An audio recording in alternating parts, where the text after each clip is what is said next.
On tonight's episode, the Battle of Ranskoor Av Kolos, the final episode of Season 11. The world which ever defied or opposed the Stentor is now my target. Even in exile, I shall lead. The TARDIS team intercept a distress message in true Doctor Who fashion, and Mark Adley, a high-profile actor, plays the person sending this message. I like him, he's a great actor, he's appeared in The Knight's Tale and Game of Thrones. His voice has this certain gravitas, and he plays this scattered, off-kilter commander just perfectly.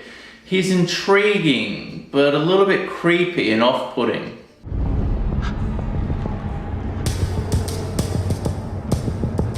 Hi. Who are you? This planet affects its inhabitants' psyche. Poltraki is fitted with a new balancer. It slowly allows him to regain his memory. This is an obvious narrative tool that will slowly unveil what's going on as the story continues. But it works. My name is Poltraki. Nice to meet you, Paltrake. Neural balancer kicking in? Don't push too hard. They work slowly.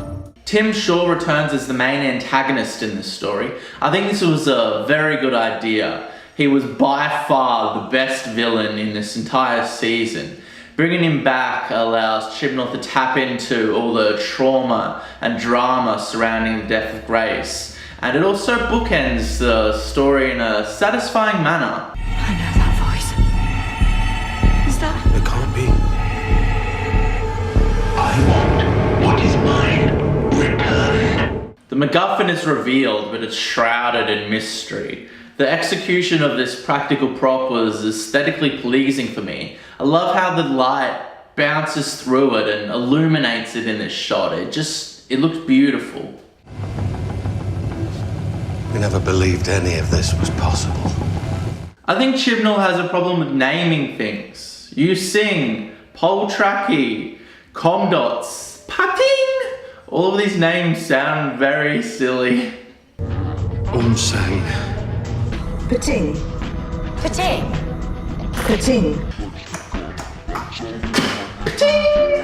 My name is Poltraki. Setting up inter-character drama is writing 101 for creating narrative tension.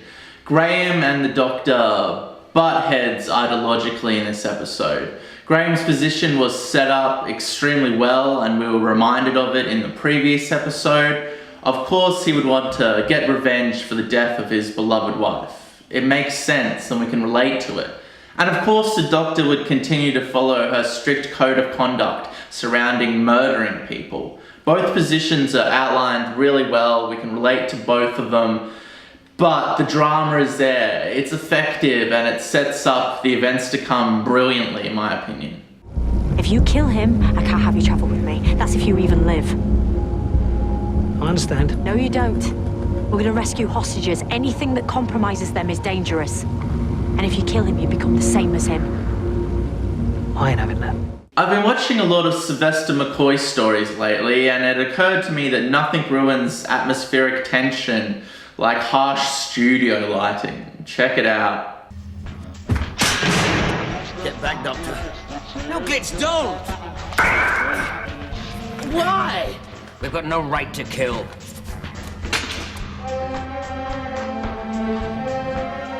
This story, however, is lit perfectly. There are lots of shots where the room is backlit and our characters are kind of silhouetted. We can see everything perfectly, but the dark lighting indicates that something ominous might be lurking. Also, the color palette and the set design, it works brilliantly. There's this shot where Jodie's standing there and all these yellow lights are radiating out in a sickly manner. It looks beautiful, but it also conveys emotion and tone.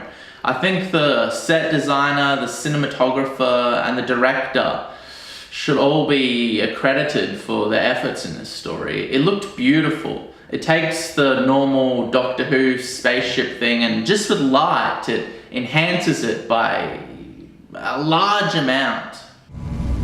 Who are you? I'm no one. but I have something you might be interested in. These throat mics work like condoms. Side of the neck. They work like condoms. Stick them on the side of your neck. That's not how condoms work, eh? I like the idea of these average people trying to act like action heroes. They've all come very far as a team, but they still feel like normal people to me.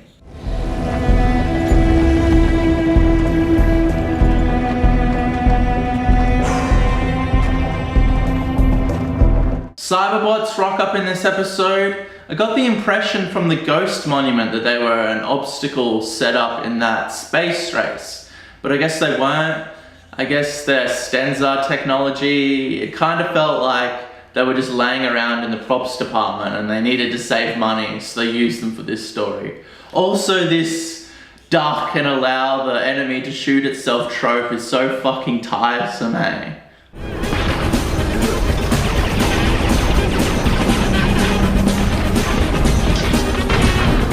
The Doctor threw Tim Shaw back in time 3,000 years and stranded him on this planet.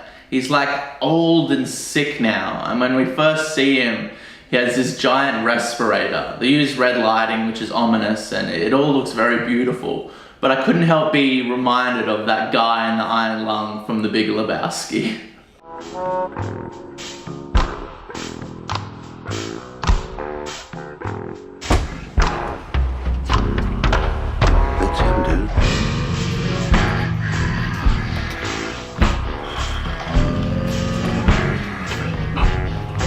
And a good day to you, sir! The voice effect and character design surrounding Tim Shaw is once again filled with tension. He's now on a mission of revenge focused at the Doctor. Only a reoccurring character could have this level of depth so quickly, because he's been previously set up, so we don't need to set up a new character. He's already been set up, we just need to unleash him, and there's all this baggage surrounding him with Graham and Grace and the Doctor and him wanting revenge. It works perfectly. When you say revenge, revenge on who? You, Doctor. Tim Shaw has convinced two magical monks that he's their god in this episode. He's manipulated them into using their powers to allow him to capture entire planets. Felt like a little bit of a commentary on blind religious dogma. They're just convinced that he's God and they're unable to come out of this thought easily. They're like blinded by their religion. Also, the stakes rise nicely in the season finale when they focus their power on capturing the Earth. The target, Doctor. Your responsibility. You and your friends. He's targeting Earth. The site of our first meeting. I think Graham definitely should have killed Tim Shaw. It made sense for his character, and it would have provided a lot of tension and drama between him and the Doctor going into season 12. It's a season finale, for God's sake. Stakes are high. Let's actually see something of consequence transpire. I think it was a missed opportunity and a little bit of a cop-out, to be honest. No. I'm the better man. Yippee-ki-yay, motherfucker. Yippee-ki-yay, motherfucker. Yippee-ki-yay, motherfucker. Yippee-ki-yay, robots. You can't say yippee-ki-yay without following it with motherfucker. It just doesn't feel right. Motherfucker? The Doctor summons the TARDIS with her sonic screwdriver. The sonic screwdriver has already become too much of a get out of jail free card in this season. And if she can summon the TARDIS with it, then that just evaporates all tension and suspense in every single story after this one. I mean, how can there be any consequences for anything in any story if she can just get the TARDIS and run off? I mean, it doesn't make sense. It completely destroys the narrative tension. What's that noise? Tim Shaw might have a shrine, but I've got a ghost monument. You can do it. Even though Tim Shaw is sick and old, I still don't think that Graham and Ryan should have been able to overwhelm him so easily. I mean, Tim Shaw's supposed to be a warrior, right? from a warrior race. Graham's a bus driver and Ryan works in a factory. And they just bested him with ease. Swim! Yeah, but just the foot. Just in the foot, just to shut him up. The Doctor uses her doctory knowledge and the TARDIS. She hotwires it and she uses it to send all these planets back to where they came from. She also convinces these manipulated monks that Tim Shaw has been lying to them and that he's not a god. This was a satisfying and well executed conclusion in my opinion. I thought it was well written, it all looked really nice, and Jodie felt like the Doctor as she was solving these problems using her mind.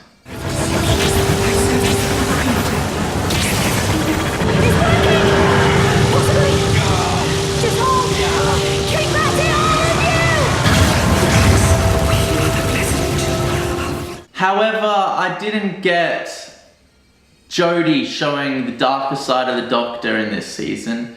I really wanted it. I wanted to see her go off the rails. I like her. She's charismatic and she feels like the Doctor. She's a good Doctor. But if you compare this season to Eccleston's season, she definitely falls flat.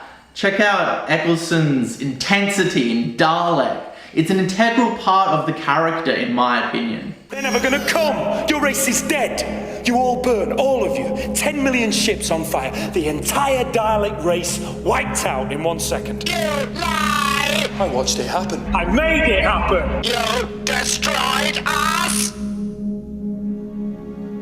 In conclusion, I thought this season finale was a solid B-. It bookends the season nicely. It was well written, it was a good story. All the characters that have been set up I like and enjoy.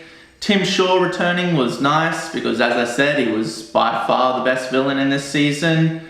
I think overall this season was good. There were a lot of good episodes and a couple of great episodes. There were some that were alright, but there weren't really any horrible ones, in my opinion.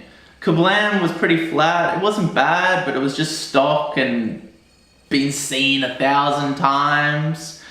I think Jodie's good, I like her, but as I said earlier, I want her to be more intense and I want a scene where she embraces the darker side of the Doctor. But overall, this was far better than a lot of confusing, messy, horribly written Moffat finales. I liked this season, I liked where it went, I liked what it did, and there were a lot of episodes which I'm going to rewatch and enjoy a lot. I look forward to the New Year's special, and I don't care there's not a Christmas special. Fuck Christmas. I'm sick of seeing fucking Christmas stories. I don't care about Christmas. It's like 5 days after Christmas anyway. And also I don't care that it's not returning till 2020. This was right at the end of 2018, so it's only really a year anyway. You wait a year for most seasons, who cares? It'll give us a break and it'll give them time to put what the show deserves into it, which is time, effort, and thought. Something that I think it was lacking in the last 6 years. Anyway, yeah, solid B-. I like this story, I like Jodie. Thank you for watching, really help out if you could like, subscribe, and in the comments, tell me how I got all the facts wrong and how my opinion is null and void. Thank you, and good night.